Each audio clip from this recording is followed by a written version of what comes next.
Bienvenidos a una nueva inmersión, una donde nos adentraremos en un misterio que ha fascinado y perturbado al mundo durante décadas. Un misterio, sí. La historia de Edward Theodore Gain. Hoy, con el artículo de la Wikipedia sobre Ed Gein como mapa, vamos a intentar desentrañar la verdad que se esconde tras la leyenda. Porque a veces los documentos más accesibles esconden los detalles más escalofriantes. Exacto. Empecemos por el principio. Plainfield, Wisconsin, 1957.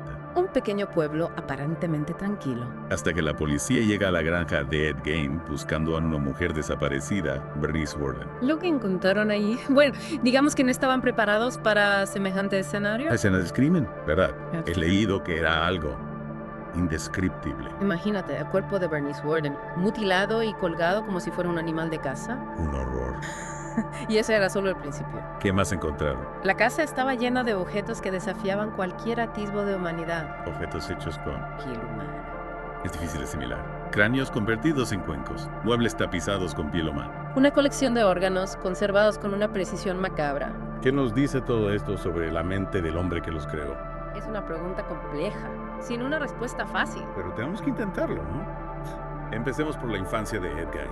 Una infancia marcada por la figura de su madre, Augusta, Una mujer profundamente religiosa, con una moral rígida. que influyó de manera decisiva en la visión distorsionada de Ed sobre el mundo, sobre el pecado, sobre las mujeres. Inculcó en Ed un miedo atroz al pecado, sobre todo relacionado con las mujeres. Tras la muerte de su padre y de su hermano, Ed se quedó solo con su madre, Completamente aislado, dependiente de ella por completo. creando una relación asfixiante, enfermiza. ¿Crees que esta relación pudo ser la raíz de sus futuras atrocidades? Es un factor crucial, sin duda. La figura dominante de Augusta, sus sermones sobre la impureza femenina. La soledad de Ed. Todo ello creó un caldo de cultivo perfecto para la obsesión, para la perversión, Y cuando Augusta murió, Ed se quedó solo. con un vacío emocional inmenso que intentó llenar de la forma más macabra imaginable. Desenterrando los cuerpos de mujeres fallecidas, buscando recrear una figura materna a través de sus restos. Era como si intentara poseer algo que le estaba prohibido, algo que le atraía y le horrorizaba al mismo tiempo.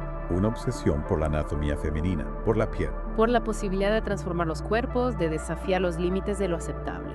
Y aunque Ed Gein confesó haber asesinado a dos mujeres, Mary Hogan y Bernice Worden, Siempre negó haber violado los cuerpos. Olían mal, dijo. Una frase escalofriante que nos deja con más preguntas que respuestas. necrofilia, Un intento de convertirse en mujer a través de sus víctimas. o es simplemente una obsesión patológica por la muerte y la transformación del cuerpo. Las motivaciones de Ed Gein son un laberinto complejo que aún no intentamos descifrar. El caso de Gein no se quedó solo en los archivos policiales. Su historia, sus crímenes, han trascendido la realidad. Se han convertido en una fuente de inspiración para el cine de terror. Y no hablamos de simples referencias. No. Hablamos de personajes icónicos que beben directamente de la oscura fuente de Ed Gein. Personajes que reflejan a su manera las obsesiones, los miedos, la psique perturbada del carnicero de Plainfield. Empecemos por Norman Bates, el protagonista de Psicosis. La obra maestra de Alfred Hitchcock. Ambos, Norman y Ed, vivieron atormentados por una relación enfermiza con sus madres. ¿Cómo crees que Psicosis explora esa influencia materna en la construcción de un asesino?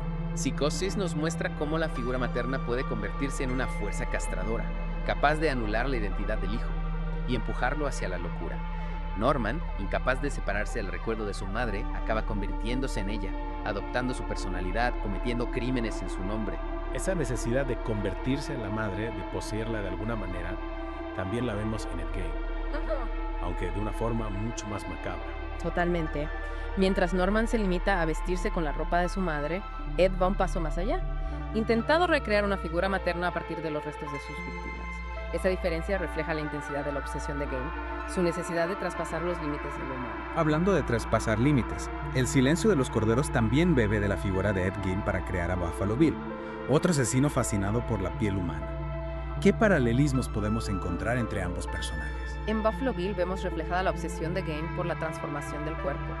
Ambos buscan construir una nueva identidad a partir de la piel de sus víctimas. Sin embargo, El silencio de los corderos va más allá del simple horror. ¿En qué sentido? Utiliza la historia de Gein para explorar temas como la identidad de género, la transformación. Buffalo Bill no solo mata a sus víctimas, las desuella para crear un traje de mujer con el que espera renacer como una nueva persona. Es una reinterpretación fascinante del caso de Gein, que lo conecta con cuestiones sociales y psicológicas más amplias. Precisamente. Y si buscamos una representación más visceral del horror inspirado por Ed Gein, la encontramos en Leatherface, el protagonista de La Matanza de Texas. Un personaje brutal, deshumanizado, que se oculta tras una máscara hecha con piel humana.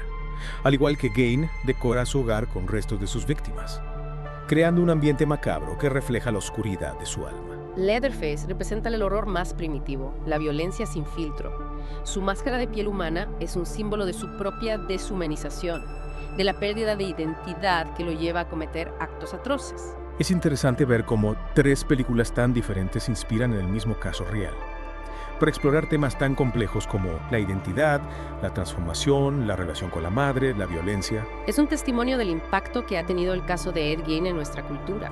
A pesar de la crudeza de sus crímenes, su figura nos sigue fascinando y repeliendo al mismo tiempo, obligándonos a mirar hacia el abismo de la mente humana.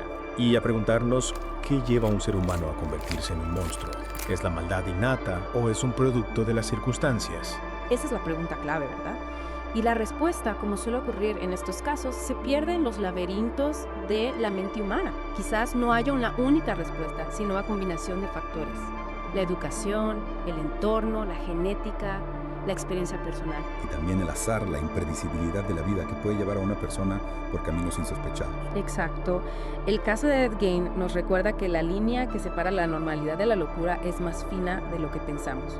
Y que la mente humana, con toda su complejidad y su potencial para el bien, también alberga las semillas del horror más profundo. Es una reflexión escalofriante, pero necesaria. Hemos recorrido un largo camino en esta inmersión, ¿verdad? Explorando la vida y los crímenes de Ed Gein. Desde la macabra escena del crimen en su granja hasta la huella que ha dejado en la cultura popular. Sí, hemos analizado su compleja relación con su madre, Augusta. Cómo su educación tan puritana y represiva pudo influir en su visión distorsionada del mundo. Hemos intentado comprender su fascinación por la anatomía femenina, la transformación del cuerpo. Y cómo su historia ha inspirado a personajes como Norman Bates o Leatherface. Sin embargo, a pesar de todo lo que hemos aprendido, una pregunta sigue ahí. ¿Qué fue Ed Gein? ¿Un monstruo? ¿Una víctima? ¿O algo mucho más complejo? Esa es la gran pregunta. Y no creo que tenga una respuesta fácil. Ed Gein era un producto de su tiempo, de su entorno, de sus circunstancias personales, pero también era un individuo con sus propias decisiones, con su propia voluntad. Claro, no podemos eximirlo de responsabilidad por sus actos. Exacto.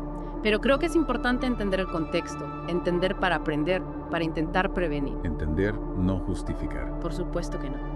El caso de Ed Gein nos recuerda que la maldad no siempre tiene un rostro monstruoso. A veces se esconde tras una apariencia inofensiva, en los rincones más oscuros de la mente humana. Y nos obliga a reflexionar sobre la fragilidad de la mente, ¿no crees? Esa fina línea que separa la normalidad de la locura. Totalmente. Nos invita a mirar hacia adentro, a confrontar nuestros propios miedos, nuestras propias obsesiones, y a recordar que la oscuridad no está solo ahí fuera, sino que también habita en nosotros. Gracias por acompañarnos en esta inmersión, en este viaje al lado oscuro del alma humana. Esperamos que les haya resultado tan inquietante como reveladora. Hasta la próxima.